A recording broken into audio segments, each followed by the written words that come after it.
Break taste, त्यालाच आपण काय म्हणतो, डायरेक्ट टेस्टसुद्धा म्हणतो, डायरेक्ट लोडिंग टेस्ट म्हणतो. So there are 3 types of test. 3 प्रकारच्या टेस्टिंग होतात मोटरवर. कोणकोणत्या? डायरेक्ट, इनडायरेक्ट आणि रिजनरेटिव्ह टेस्ट. कोणकोणत्या? डायरेक्ट, इनडायरेक्ट आणि रिजनरेटिव्ह टेस्टिंग. तर त्यातली ही कोणती आहे? डायरेक्ट आहे. इनडायरेक्ट म्हणजे टेस्ट केली जाते पण लोड लावला जातो का? नाही. आणि रिजनरेटिव्हमध्ये कोणती टेस्ट आहे? हॉपकिन्सन. प्रॅक्टिकल नंबर 5 DC मशीनचं, त्याचा पण एक व्हिडिओ टाकला मी सेपरेट. म्हणजे इथं आपण मोटर जनरेटर सेट असतो, तर मोटरचं आउटपुट हे जनरेटरला आणि जनरेटरचं आउटपुट परत मोटरला, अशा पद्धतीचं जे हे असतं आहे कनेक्शन, त्याला आपण काय म्हणतो? रिजनरेटिव्ह टेस्ट म्हणतो. ओके. आणि नो लोड टेस्टमध्ये आपण काय करतो? मोटरला लोड देतो का? नाही, पॅरामीटर चेक करतो. तर 3 टाईपच्या टेस्ट कोणकोणत्या? डायरेक्ट, इनडायरेक्ट आणि रिजनरेटिव्ह. डायरेक्टमध्ये काय? डायरेक्ट लोड द्यायचा. इनडायरेक्टमध्ये काय? लोड द्यायचाच नाही, नुसते पॅरामीटर चेक करायचे, स्पीड चेक करायची. आणि तिसरं म्हणजे काय? रिजनरेटिव्ह. मोटरचा लोड जनरेटरला द्यायचा आणि जनरेटरचा सप्लाय परत मोटरला द्यायचा, त्याला रिजनरेटिव्ह टेस्ट किंवा हॉपकिन्सन टेस्ट म्हणतात. ते पण तुमचा प्रॅक्टिकलचा भाग आहे, हे पण तुमच्या प्रॅक्टिकलचा भाग आहे. त्याचा एक व्हिडिओ बनवला मी हॉपकिन्सन टेस्टचा, प्रॅक्टिकल नंबर 5. आणि याचा पण एक व्हिडिओ बनवला, एक 2-4 दिवसापूर्वी टाकला मी. ओके. तर ते बघून घ्या. जवळपास 23 व्हिडिओ बनवलेत मी प्रॅक्टिकलचे, आणि ते आपल्या ग्रुपवर टाकले, म्हणजे चॅनलवर टाकलेत. तर ते बघून घ्या. Brake test, direct loading test. ह्याच्यामध्ये आपण काय करतो? हे मोटर आहे, मोटरचा शाफ्ट आहे, शाफ्ट. आणि त्या शाफ्टला काय केली? पुली कनेक्ट केली. त्याला S1 आणि S2 2 ताणकाटे लावलेत. काय लावले? ताणकाटे, वजन काटे. ते काय मोजणार आहेत? वजन मोजणार आहेत. ओके. आणि याची अरेंजमेंट जर बघितलं तर सप्लाय व्होल्टेज हे आर्मेचर, ही फील्ड वाइंडिंग F1 F2, आणि ही आर्मेचर वाइंडिंग A1 A2. आणि अशा पद्धतीनं 3 तुम्ही काय लावलेत? ॲमीटर लावलेत. आणि हे ॲमीटर तुमचा करंट मोजण्याचं काम करतं. ओके. तर आता आपल्याकडे तिथं 2 ॲमीटर आणि 2 व्होल्टमीटर आपण लावले होते. 2 ॲमीटर आणि 2 व्होल्टमीटर लावले होते. इथं व्होल्टमीटर लावलं आहे, याच्या इथं पण एक व्होल्टमीटर होतं.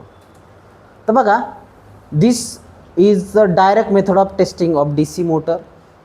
आणि इथं आपण डायरेक्ट लोड लावून काय करतो? बेल्ट ड्राईव्ह थ्रू लोड लावून त्याचे पॅरामीटर चेक करतो. म्हणजे काय करायचं आहे? मोटरला सप्लाय द्यायचं, मोटर चालू झाली की हे काय करायचं? टाईट करीत चालायचं.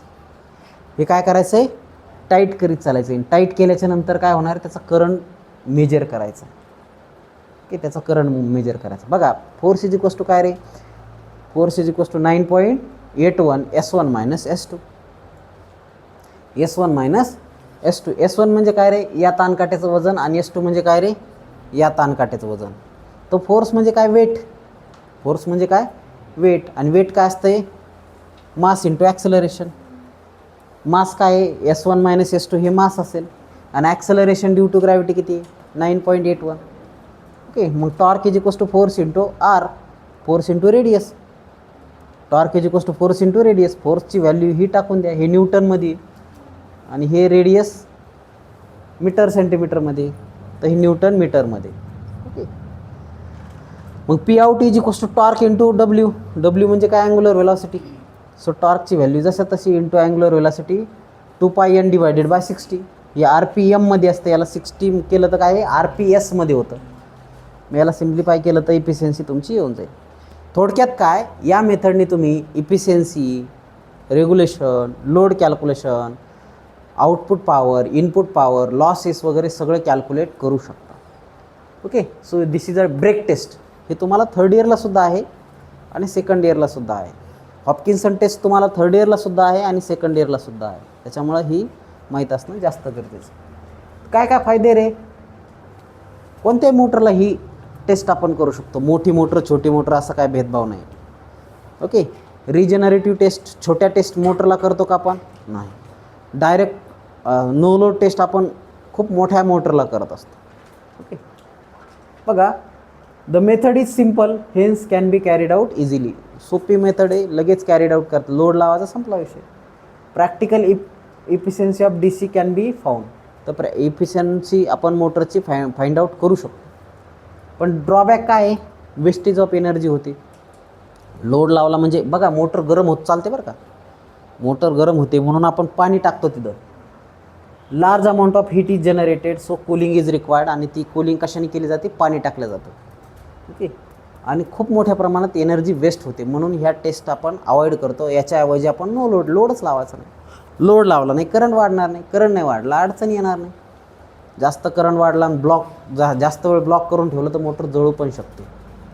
त्याच्यामुळे थोडी काळजी घ्यावी लागते या टेस्टला, ब्रेक टेस्ट. इथं लक्षात, परीक्षेमध्ये जर 6 मार्काला विचारलं होतं तर काय करणार? डायग्राम काढणार, त्याचं एक्सप्लेनेशन लिहिणार, फायदे तोटे लिहून काढणार. इथं लक्षात. So write down. याचा एक व्हिडिओ पण आहे, ते बघून घ्या डायरेक्ट लोड टेस्टचा.